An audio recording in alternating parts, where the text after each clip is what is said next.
नमस्कार दोस्तों, मैं आशीष सिंह द ऑनरिंग में आज आपका फिर स्वागत करता हूं। तो आज इस हफ्ते जैसे कि आपने देखा कि नसीमुद्दीन जो पहले बीएसपी के थे अभी भी हैं, उन्होंने बताया कि मायावती ने मुझे जाने क्यों नहीं दिया और मेरी बेटी क्यों दफना दी गई। चलिए इसके बारे में जानते हैं और शुरू करते हैं। नसीमुद्दीन का आरोप, मायावती ने मुझे जाने नहीं दिया और मेरी बेटी दफना दी गई। एक ज़माने में बहुजन समाज पार्टी के कद्दावर नेता कहे जाने वाले नसीमुद्दीन सिद्दीकी ने पार्टी से निकालने जाने के बाद बसपा के सुप्रीमो मायावती पर कई संगीन आरोप लगाए हैं।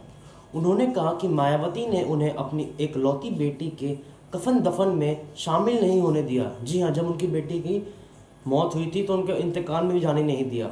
इन्होंने आरोप लगाया है कि मायावती ने अपनी राजनीतिक महत्वाकांक्षा की वजह से ना वे अपनी बेटी का इलाज कर सके, ना ही उसके जनाजे में शामिल हो सके। बताते चले कि सिद्दीकी और उनके बेटी अफजल को बुधवार को ही पार्टी से निकाला गया है। सिद्दीकी ने अपने बयान में कहा, 1996 में जब मायावती बदायूं के बिलसी से चुनाव लड़ रहा था, तब उन्होंने मुझे अपना इलेक्शन इंचार्ज बनाया था। इस दौरान मेरी सबसे बड़ी औलाद, मेरी इकलौती बेटी गंभीर रूप से बीमार हो गई। मेरी पत्नी ने मुझे फ़ोन किया, वो रो रही थी। उसने मुझे जल्द से जल्द घर आने को बोला क्योंकि हमारी बेटी अपनी आखिरी सांसें गिन रही थी। जब मैंने मायावती से अपनी बेटी के लिए अनुमति मांगी तो उन्होंने सीधा मना कर दिया। सिद्दीकी ने कहा, मायावती ने कहा, ये चुनाव काफ़ी मुश्किल है, तुम मेरे चुनाव एजेंट हो, तुम्हारे जाने का मतलब है कि मैं हार जाऊंगी। अपने व्यक्तिगत फायदे के लिए मायावती ने मुझे अपनी बेटी से मिलने और उसका इलाज कराने से भी मना कर दिया। इलाज के अभाव में मेरी बेटी की मौत हो गई। बहुत दुखद की बात थी। उन्होंने उसकी अंत्येष्टि में भी मुझे जाने नहीं दिया। मैं नहीं गया और मेरी बेटी दफना दी गई। ये बहुत दुखी की बात होती है जब आपके परिवार से कोई जाए और आपका इतना करीबी जाए जिससे आप ना उसके इंतकाल में जाए और ना आप उसको दफनाने जा सकें और ना देख सकें। आगे बढ़ते हैं। मायावती का पलटवार। मायावती ने नसीमुद्दीन सिद्दीकी को इस आरोप को नकारते हुए कहा कि उन्हें पहली बार पता चला था कि नसीमुद्दीन सिद्दीकी की कोई बेटी भी थी। देखिए कैसी राजनीति है। सिद्दीकी के आरोपों पर पलटवार करते हुए मायावती ने उन्हें ब्लैकमेल कर बताया और गलत तरीके से पैसे कमाने का आरोप भी लगाया। मायावती ने कहा, नसीमुद्दीन सिद्दीकी से हमें हमेशा चंदा के हिसाब मांगा था जो उन्होंने नहीं दिया।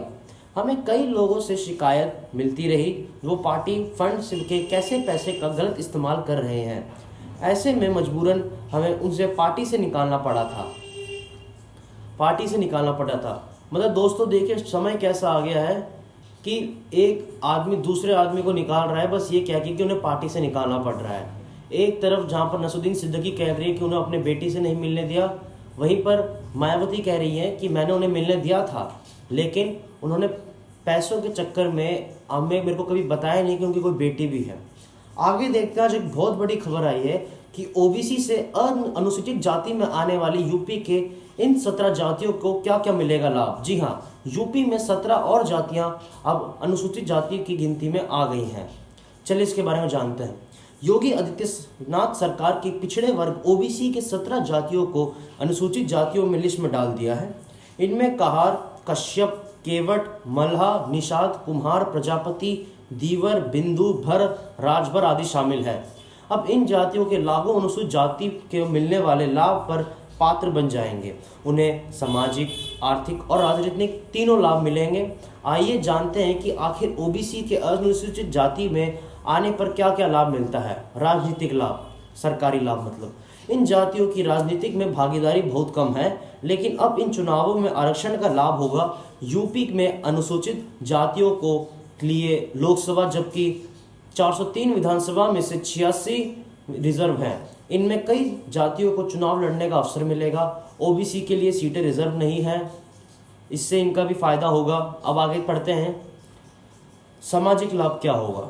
इस समय अगर कोई स्वर्ण ओबीसी की पिटाई करता है तो उसे पुलिस सामान्य धाराओं पर कार्रवाई कर लेती है, लेकिन अनुसूचित जाति के व्यक्ति की पिटाई या फिर उसे उपशब्द कहने पर SCC act, SC/ST atrocities act लगेगा। इसके तहत आरोपियों को तुरंत गिरफ्तारी होगी। अगर पुलिस प्रशासन कार्रवाई नहीं करता है तो पीड़ित राष्ट्रीय अनुसूचित जाति आयोग का दरवाज़ा खटखटाना सकता है, चूंकि इस आयोग का जुडिशियल प्रवास प्राप्त है। अब आरक्षण लाभ देखते हैं। ओबीसी को 27% आरक्षण तो है, ये सभी जानते हैं, लेकिन इसमें 3000 से अधिक जातियां हैं। जी हाँ, भारत में अकेले ओबीसी में 3000 से अधिक जातियां हैं, इसलिए इसका लाभ नहीं मिल पाता कई जातियों को। लेकिन अनुसूचित जाति में इसके मुकाबले काफ़ी कम जातियां हैं और आरक्षण 21% इसका लाभ सभी को मिल पाता है। सभी सरकारी संस्थानों में उन्हें एससीसी आरक्षण का लाभ मिलेगा और वह तेजी से विकास होगा। अब आगे देखते हैं। इससे निःशुल्क कोचिंग, फीस में छूट, यूपी सरकार ने दिया प्रमाण पत्र का आदेश। इससे जो बच्चे हैं उनको आरटीटी के तहत फीस में ही माफ़ होगी। उनको निःशुल्क कोचिंग अर्थात संघ लोक सेवा आयोग, कर्मचारी चयन आयोग और विभिन्न रेलवे भर्तियों में बोर्ड तथा रिजर्व सेवा में भी जो आप पेपर भरते हैं ग्रुप ए या कई पदों के लिए, उनमें आपको निःशुल्क कोचिंग होगी, फ्री की पढ़ाई मिल सकती है तथा अन्य सुविधा मिल सकती है। ये पार आज यूपी सरकार ने पार किया, जिसमें उन्होंने लोकसभा अधिनियम 1994 की धारा 13 के अधीन शक्ति का प्रयोग करके इसका इस्तेमाल संशोधन किया।